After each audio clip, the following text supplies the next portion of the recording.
A trespass order is now in effect at Dufferin Grove Park. It was issued on Friday. There's a 72-hour window after it's issued. That has now expired. But the city says it's going to continue to move slowly, trying to convince residents here to move into city shelters, and then once they do, moving in and removing the tent. 2 people who we can choose can go to the tents and make sure that everyone who is there. Another meeting between City of Toronto staff and those who say they represent residents of a long-standing encampment in Dufferin Grove Park. The issue at hand, how to clear 2 vacant tents from the encampment.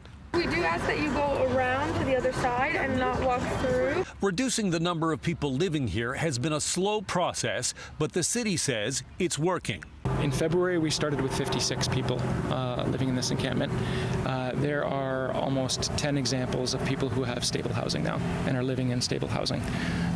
The rest have accepted indoor shelter space for the most part. Toronto's mayor stresses the supports are there. We now have room in the shelter to bring people in.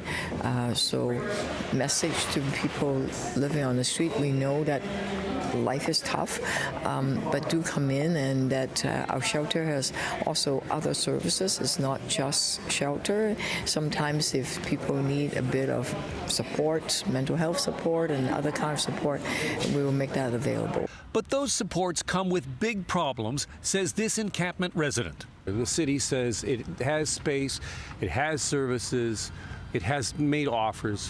What about those things have not appealed to you? Well,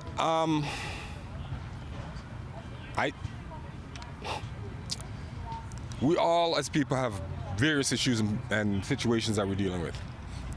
And these hotels and shelters are now a hot box for all those issues to be boxed in.